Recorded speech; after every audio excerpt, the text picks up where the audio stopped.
Hi, welcome back to another episode of The Week That Was, your weekly roundup of festival and artist news for Good Things Festival 2023. I'm your host, Tiana Speeder, and here is all of the Good Things Festival news from the past week. First up, ever find yourself wandering around a festival and wondering what time your favourite band is playing or trying to find the bar? Well, at Good Things Festival in 2023, there will be no wondering with the return of the official Good Things Festival app, which is now live, and it's guaranteed to make your festival experience the best that it possibly can be.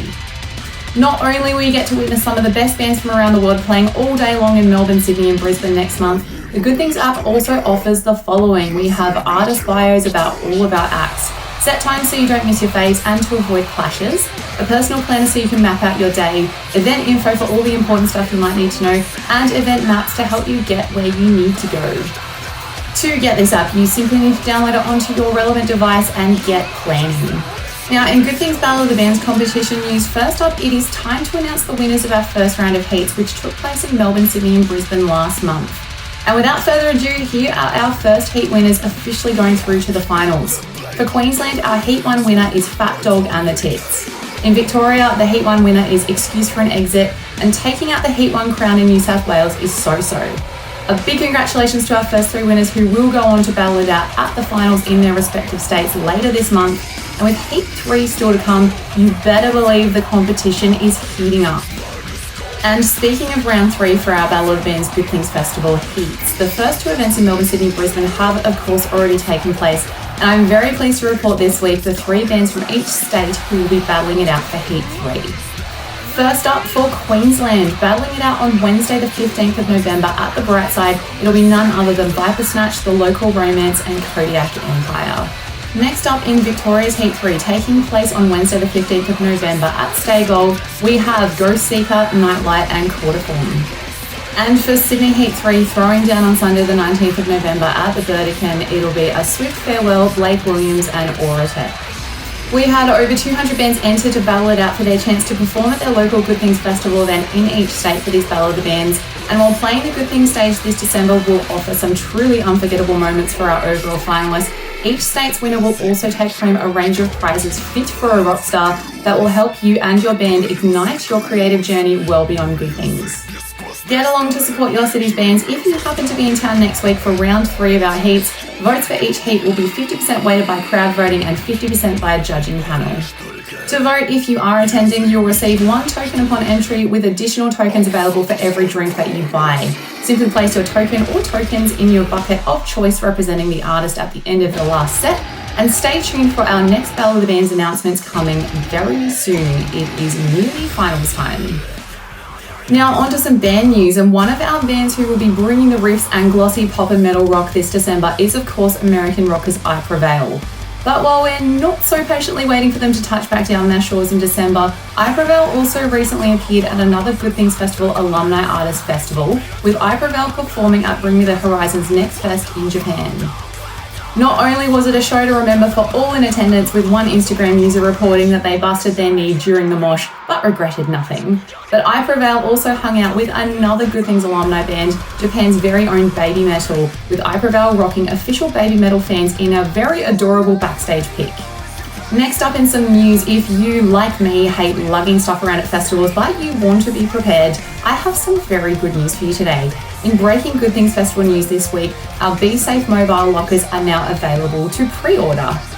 When you're at Good Things Festival, the last thing you want to be doing is worrying about your valuables or lugging around jumpers or other things you might need depending what state you're in.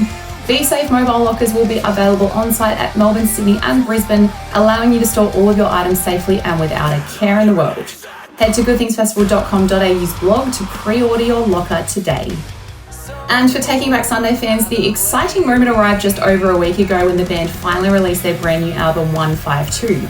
But for longtime Taking Back Sunday fans Sammy and Adam in Pennsylvania in the States, the album release date will forever be etched in their memories, with the pair tying the knot the same day that 152 dropped. But that's not all they had in common for that day. Sammy and Adam were also treated to a day they will truly never forget, with Taking Back Sunday themselves arriving wearing the very same suits that feature on the album cover and busting out a surprise performance for the couple's family and friends at the wedding reception. It all started when Sammy had DM'd the band back in August, telling the group how important they were to her and Adam and how stoked they were that 152 just so happened to be releasing on their wedding day. Incredibly touched by that message, Taking Back Sunday then secretly teamed up with the Maid of Honor to bring their plan to life, performing the one and I Am the Only One Who Knows You, and also hand-delivering a copy of the album to the wedding for the happy couple. Well, if anyone can make Wedding Crashing awesome, it's Taking Back Sunday. Their brand new album is out now. Give it a spin before they head our way for Good Things Festival and some sideshows as well. And on the topic of Good Things sideshows, here are some updates. There are a lot of sold out signs hitting our sideshows as we head into the final few weeks before the big events. All of our Slaughter to Prevail sideshows are officially now sold out, and also joining the sold out club, all of Cory Taylor's sideshows are also maxed out. Behemoth, Pennywise and Devo all have some sold out sideshows. Behemoth is selling fast and Melbourne is already sold out. Pennywise has sold out Torquay and Devo has sold out in Brisbane. There are also some super urgent low ticket warnings I have for Devo in Sydney and Melbourne, as well as Honeybee's Melbourne sideshow. And if you're a While She Sleeps or Behemoth fan and you're pondering whether you want to head along to their respective sideshows, While She Sleeps Melbourne show is selling very fast and getting quick for Behemoth in Brisbane. These tickets won't last long.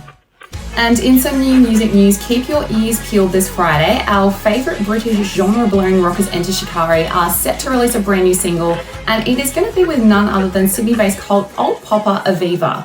Pre-save the brand new single Strangers now and get ready for an incredible new tune. You can also head to Enter Shikari and Aviva's socials to hear a sneak peek snippet in the meantime.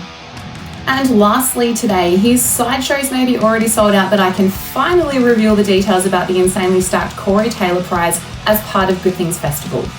First up, the Big Kahuna Major Prize. One lucky winner will be scoring a meet and greet with Cory Taylor himself, a signed CMF2 vinyl, a signed CMF2 CD, and a signed festival poster.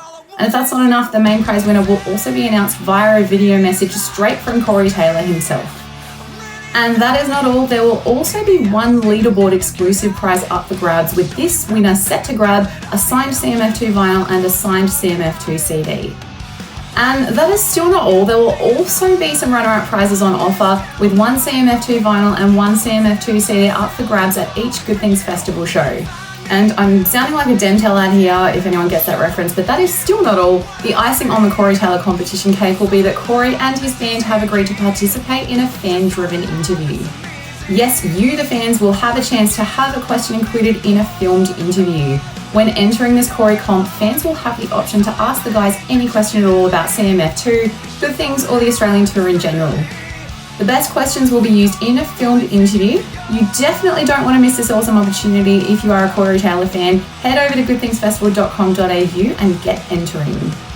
And that brings us to a close for today's episode of The Week That Was. Thank you so much for joining me, and I will see you next week as we inch closer and closer to the ultimate 2023 party. Bring on good things.